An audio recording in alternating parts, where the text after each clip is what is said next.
join me in welcoming Mary Grabar.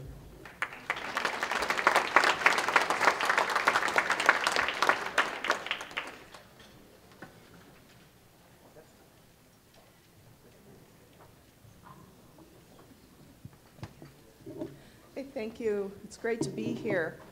And I was pleased that my friend Bill McClay gave a plug for my book this morning. That was awfully nice of him. His book, Land of Hope, is a great book if you get a chance to get that and read it. And I must say I was a little envious because here he is, a historian, quoting John Dos Passos, and my PhD is in English, and I thought, you know, at some point I would be attending literature conferences and maybe talking about John Milton, and here, or Shakespeare, you know, all of those guys are verboten these days in English departments. And here he is. He's published this very nice book that has these nice literary touches. It has a nice pastel cover on it. And I wrote a book about Howard Zinn.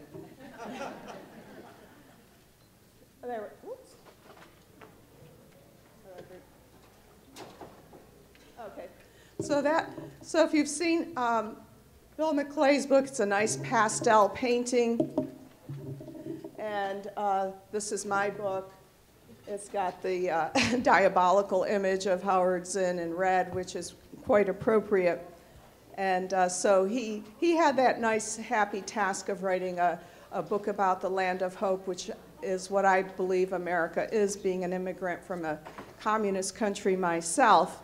And I wrote this book about Howard Zinn, and it was a dirty job. It wasn't a nice thing to be writing about. I felt like that guy Mike Rowe that used to have that program called Dirty Jobs, right?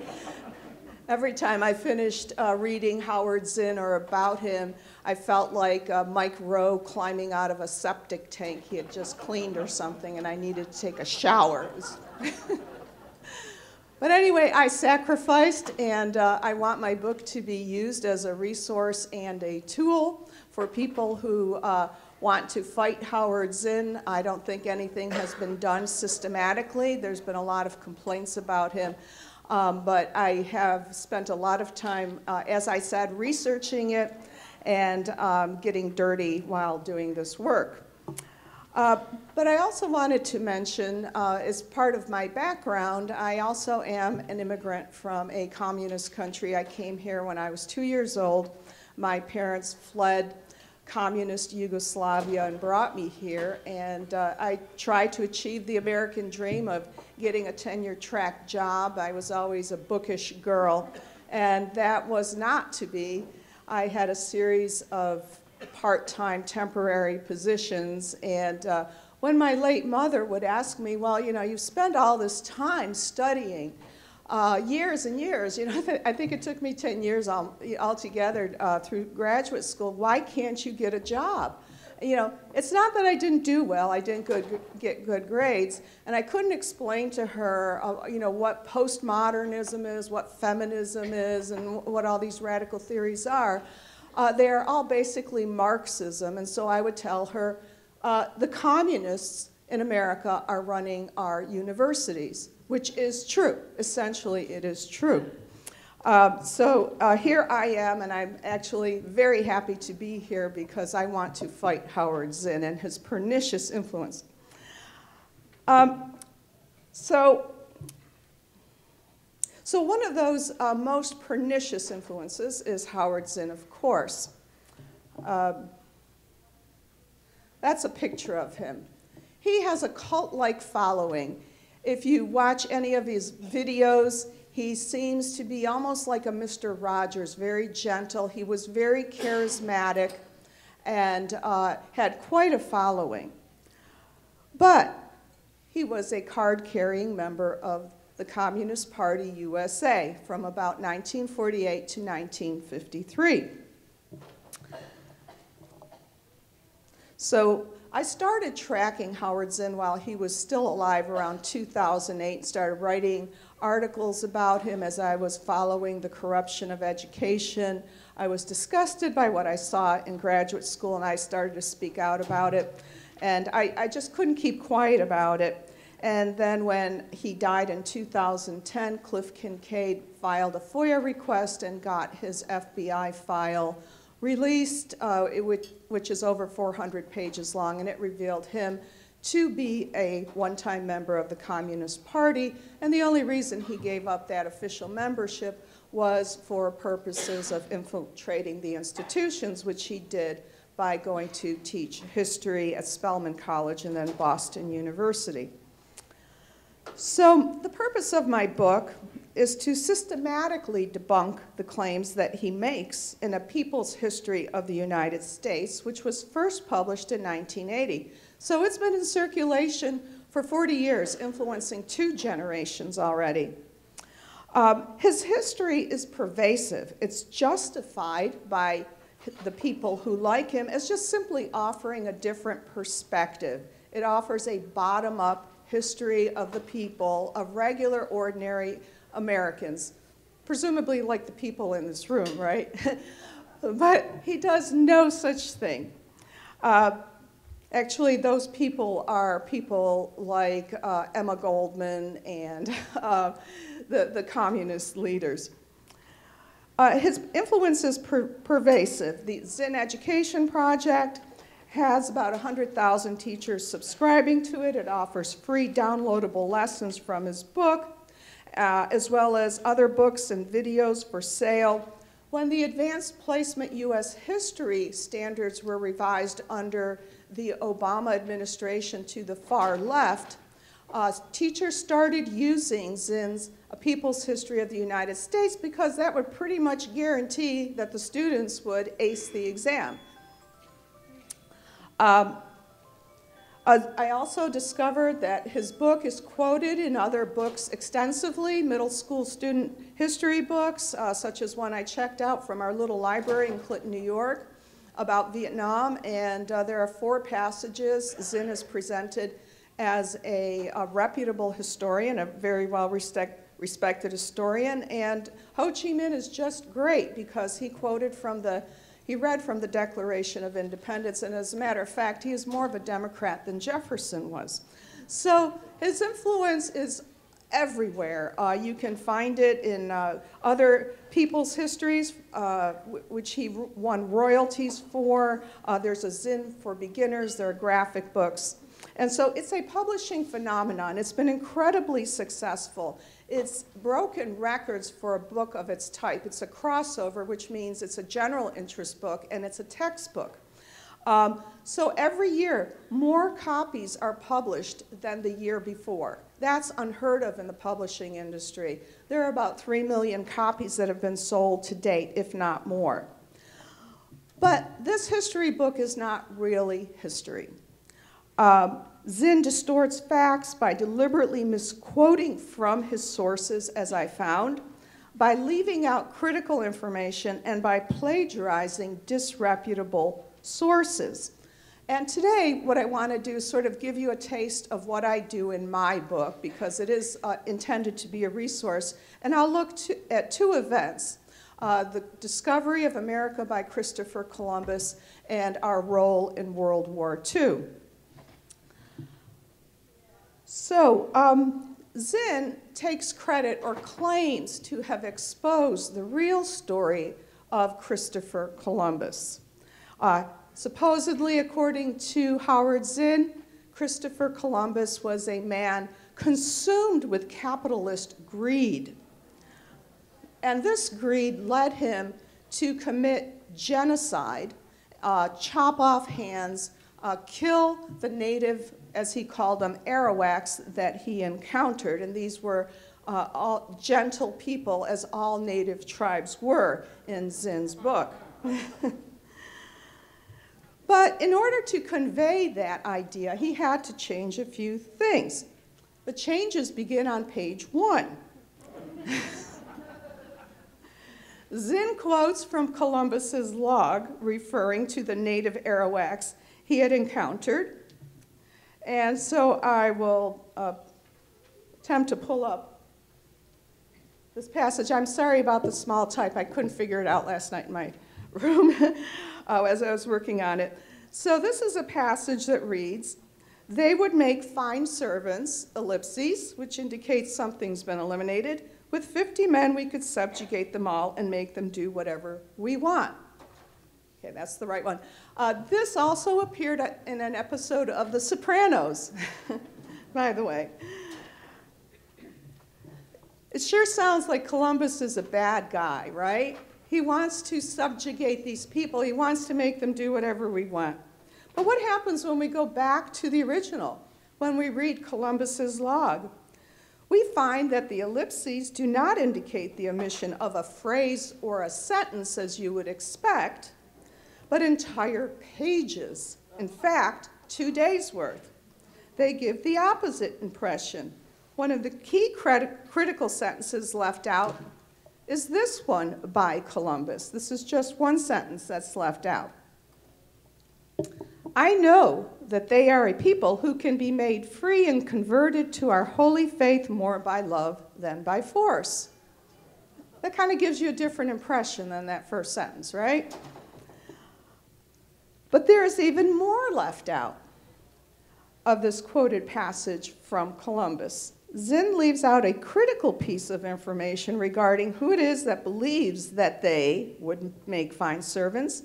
In fact, Columbus is referring to an enemy tribe who have been subjugating the Arawaks. Here's the nub of what Zinn left out from Columbus's log.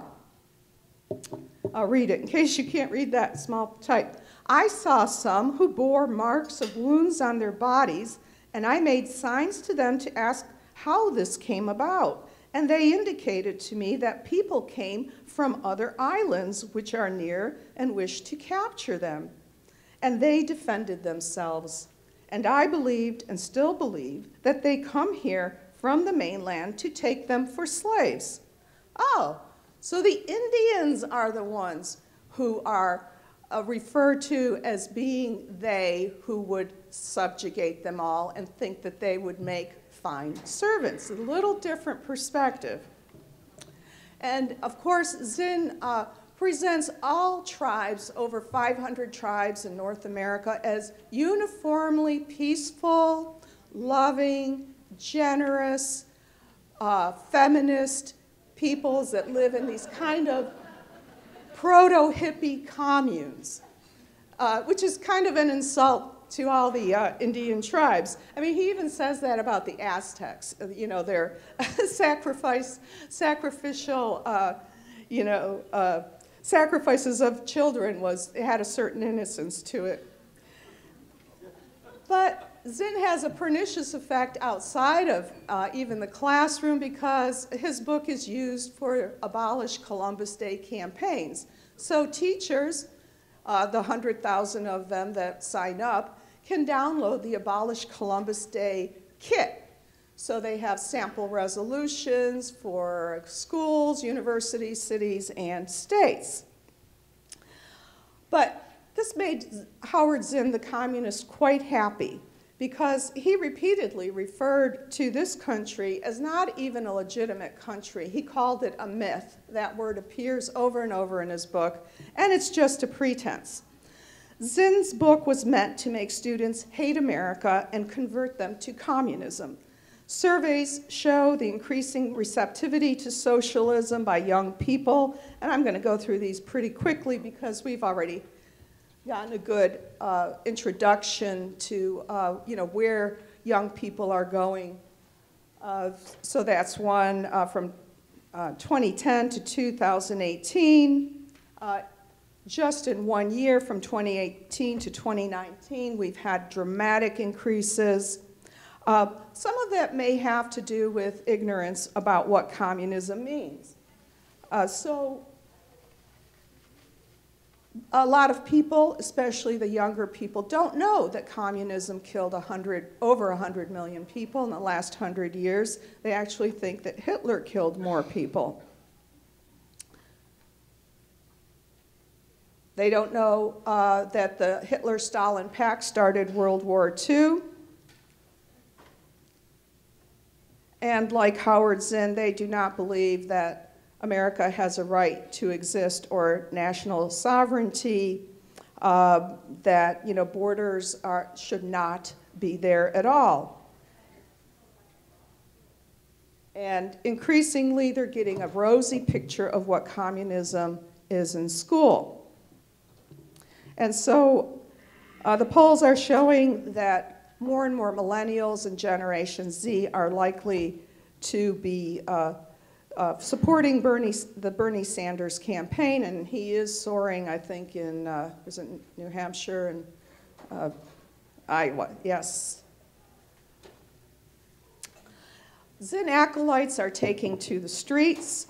Zinn was the guiding star for the Occupy Wall Street and Black Lives Matter movement. He now inspires Antifa. And I'm glad to see all this discussion about homeschooling, but please remember that if Zinn is in the public schools, he's influencing those people who are going to be out on the streets. And believe me, they want to put you in the gulags, in the re-education camps, as two Bernie supporters have been exposed as saying.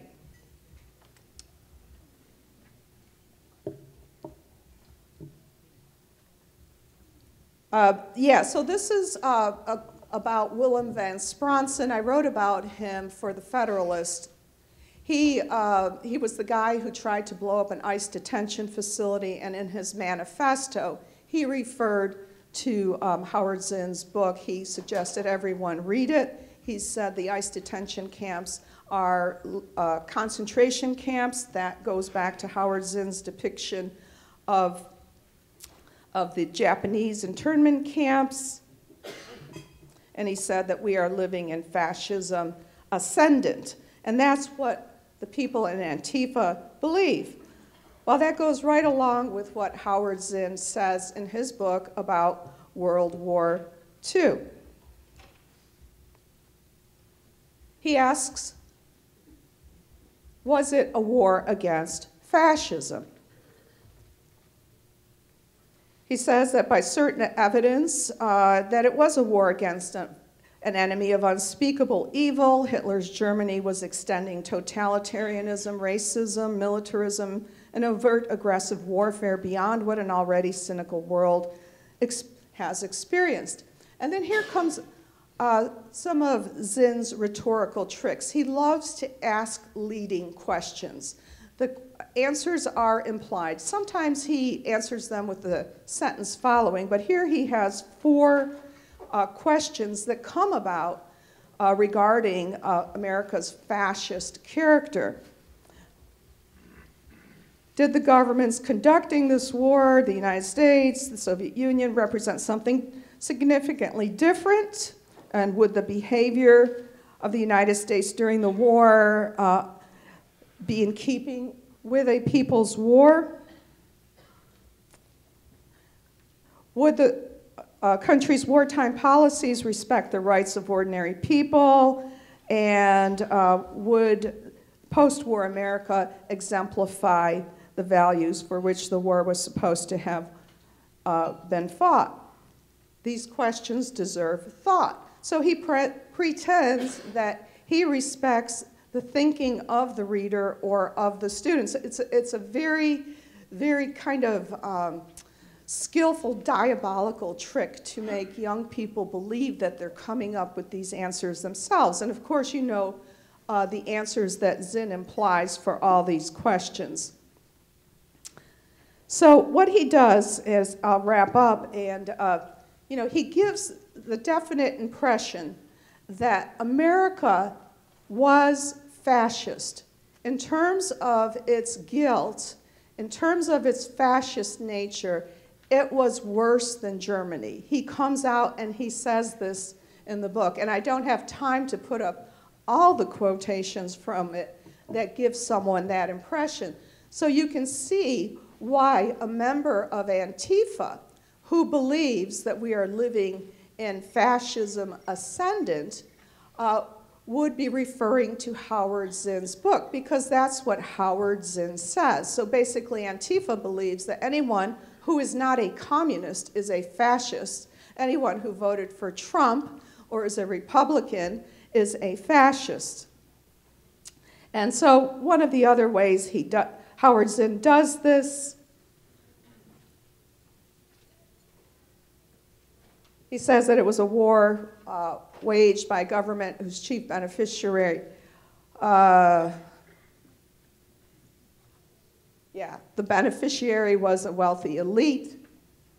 And this all goes back to Alexander Hamilton, because it's all part of a big conspiracy.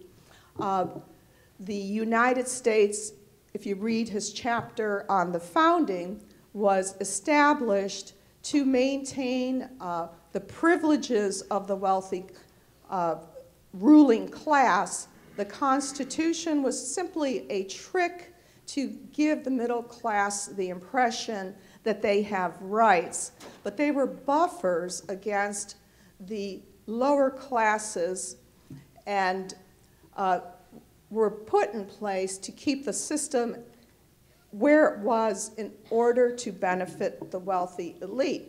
And so in his opinion, or the way he presents it, our ideas of equal rights, of liberty, are nothing but a ruse to fool the people, to keep the oppressed down, whose history he pretends he will really reveal. But he does nothing of the sort. And so I hope you will use my book. I would like to see students using it. I would like to see it put into the schools, and so that students especially, and also parents and community members, have something where they can answer a professor or a teacher and look at my footnotes and say, wait, this is wrong. These are the words Howard Zinn leaves out. This is how he distorts the words of his sources, and it's factually wrong. And like any other history book that's being used in school, if it's a book by a Holocaust denier or someone who lies about any other aspect of history, it is not permitted to be used. And I think the same thing should be done with Howard Zinn's book. Thank you.